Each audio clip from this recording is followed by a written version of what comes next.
Hey everybody, movie reviewer next door here, and I'm back with another review. This time, I saw Spree. It's a 2020 horror comedy thriller film directed by Eugene Kotlyarenko, and it stars Joe Keery, Sashir Zamata, David Arquette, Joshua Vale, um, John DeLuca, Misha Barton, Lala Kent, and Frankie Grande. In this film, Kurt Kunkel, a rideshare driver thirsty for followers, has figured out a deadly plan to go viral. As a disturbing live stream is absurdly embraced by the social media hellscape, a comedian emerges as the only hope to stop this rampage. So, what did I think of Spree? I'm tired of the letdowns. Like, I think this premise is awesome. Kind of a nowadays American Psycho type film about like clout chasing and all of that. But in order for that to work fully as a movie, I feel like it should be more entertaining and should try more to just be entertainment. But there are moments in this movie where the message just hits you so hard that it just takes it or hits me so hard that it takes me out of it. And overall, like I can only really say the movie is okay. One of the shining lights being a performance. But let me get to the cast. Joe Keery plays Kurt Kunkel. He is the best thing about this movie. Now, I have not seen him in a ton of movies or a ton of things. I did not watch a lot of Stranger Things as I found it boring. And t- to be honest, the creators kind of lied about what it was or what it was supposed to be and then what it ended up being. Uh, Joe Keery does a great job playing this character. He comes off socially awkward. He comes off kind of psychopathic in a way, and I think it really works for this character.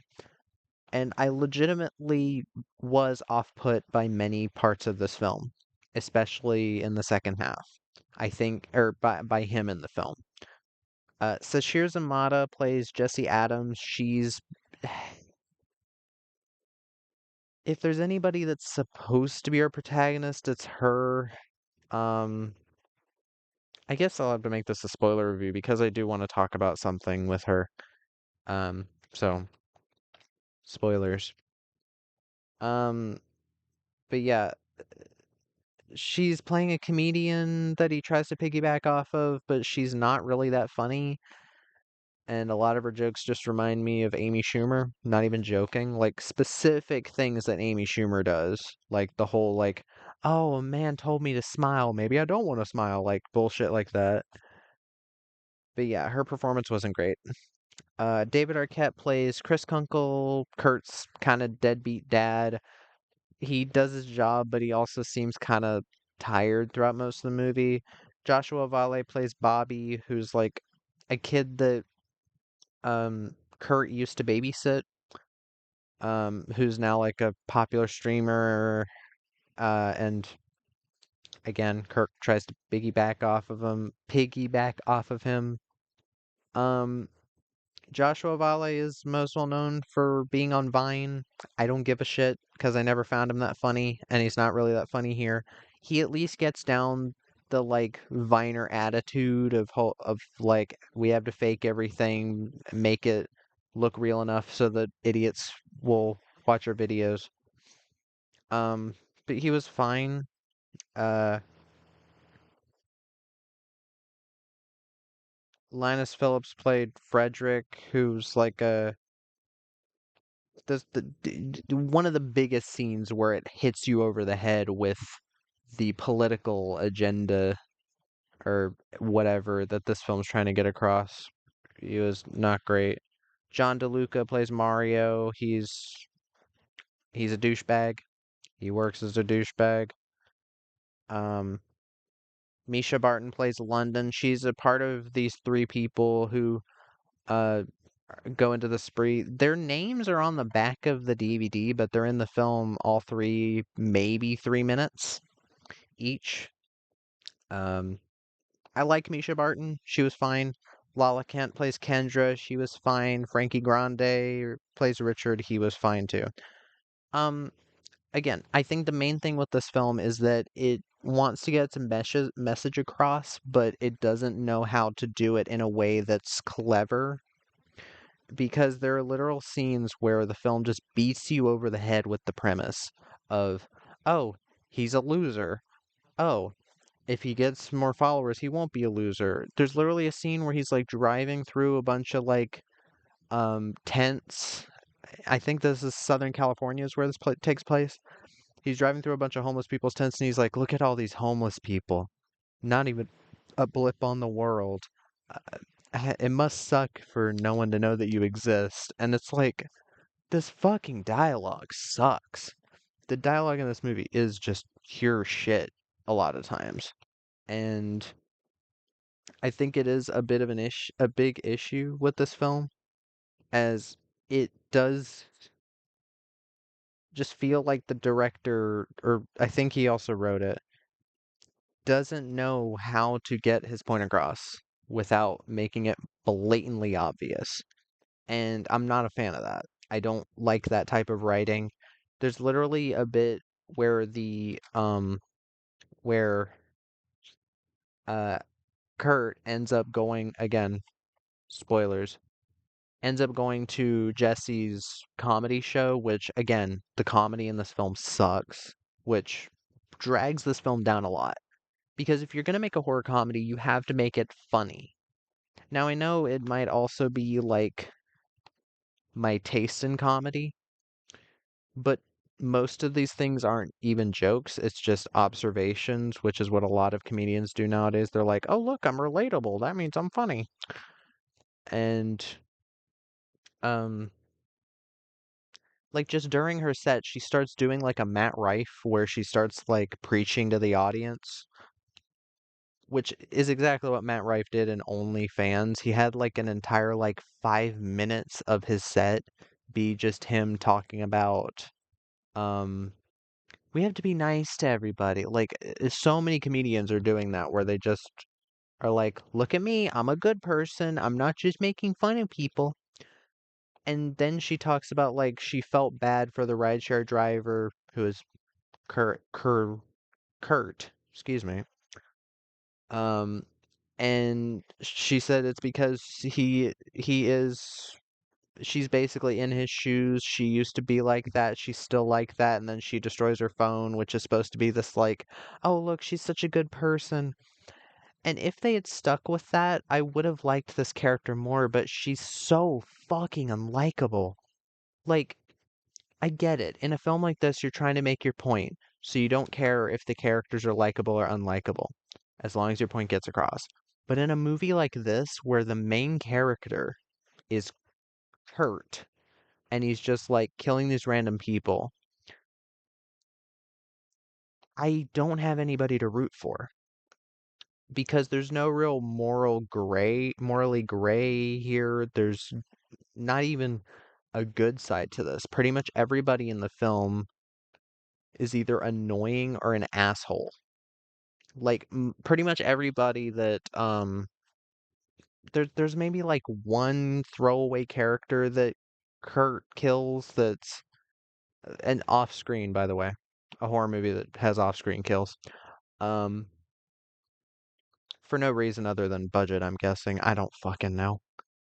Uh, the That's the thing. This reminded me of early 2000 slashers, especially slasher remakes, like the Texas Chainsaw Massacre remake, where most of the characters in them are so unlikable to the point where you want the killer to kill them and there's no one to really root for. That's how I felt here. Because even the characters who were like fine, like David Arquette's character, I still didn't give a shit about him because A, I didn't know enough about him because I had only seen him in one scene prior to the ending of the movie, and two, his performance wasn't that great. Well, and three, He didn't seem to be the best father. Um,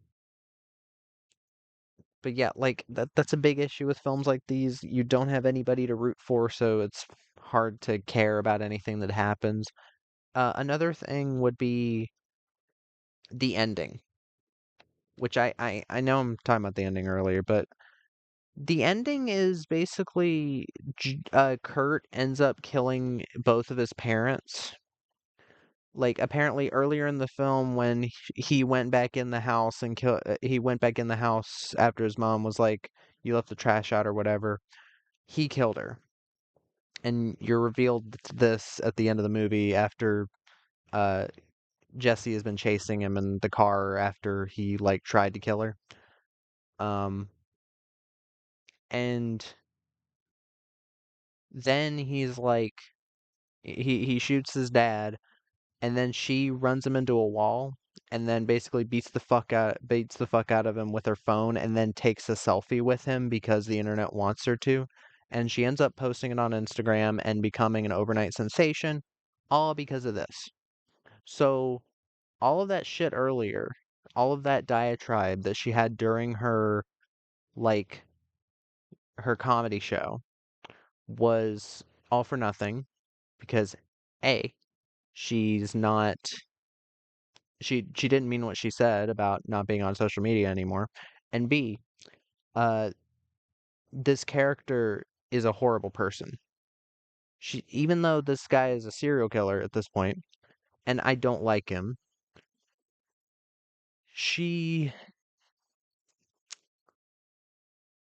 she's still not a lot better than him because the entire movie she's been a complete bitch to everybody.